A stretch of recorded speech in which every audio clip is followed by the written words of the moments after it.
ഇത്രയും ദിവസം നല്ല ഹാപ്പി ആയിട്ടുള്ള വീഡിയോസ് ആയിരിക്കുമല്ലോ നിങ്ങൾ കണ്ടിട്ടുണ്ടാവുക. ഇതെനിക്ക് വളരെ സങ്കടമുള്ളൊരു വീഡിയോ ആണ്. കാരണം ഞങ്ങൾ ഇന്നലെ തൃശ്ശൂർ നെഹ്റു പാർക്കിൽ പോയി. വളരെ വേസ്റ്റ് ആയിട്ടുള്ള എക്സ്പീരിയൻസ്. ഞാൻ എൻ്റെ കൂടെ ആഡ് ചെയ്യാം ഒരു ക്ലിപ്പ്. എൻ്റെ മോളുടെ പുറം നല്ല രീതിയിൽ ഉറങ്ങി പൊട്ടി, തൊലിയൊക്കെ പോയി. കുട്ടിക്ക് നല്ല നീറ്റലും വേദനയൊക്കെ ആയിരുന്നു.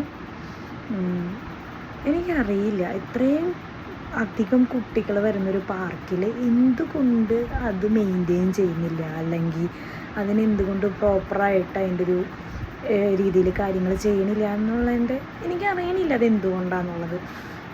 ഇപ്പോൾ ദേ എലക്ഷൻ വരുന്നു, വോട്ട് ചോദിച്ച ആൾക്കാർ വരുന്നു,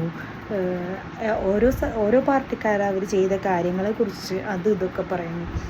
തൃശ്ശൂരിൻ്റെ ഒത്ത നടുക്ക് നിൽക്കുന്ന കുട്ടികളുടെ ഒരു നെഹ്റു പാർക്കാണത്, ചിൽഡ്രൻസ് പാർക്ക്. അതിൻ്റെ ഈ ശോചനീയ അവസ്ഥ കണ്ടിട്ട് നിങ്ങൾ ഈ മത്സരിക്കാൻ പോകുന്ന പാർട്ടിക്കാർ, അല്ലെങ്കിൽ ജയിച്ചിപ്പോൾ ഭരിച്ചുകൊണ്ടിരിക്കുന്ന പാർട്ടിക്കാർ, അല്ലെങ്കിൽ ഭരണം കിട്ടാത്തവർ, അല്ലെങ്കിൽ ഇനി ജയിക്കാൻ പോകുന്നവർ, നിങ്ങൾ തന്നെ ഇതിനെന്തെങ്കിലും ഒരു സൊല്യൂഷൻ നിങ്ങൾ കണ്ടുപിടിക്കുക.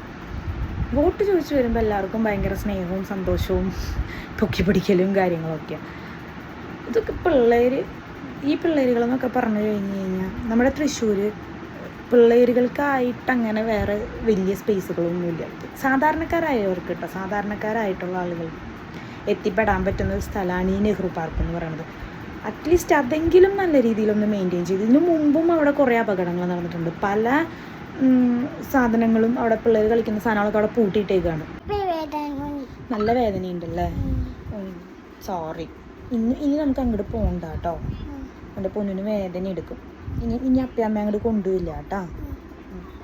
ഒന്ന് പറഞ്ഞേ, ആരെങ്കിലും ഇതൊന്ന് ശരിയാക്കി തരാൻ പറഞ്ഞേ.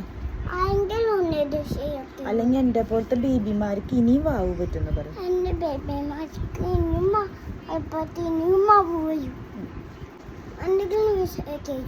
ഒന്ന് ശരിയാക്കി തരൂ.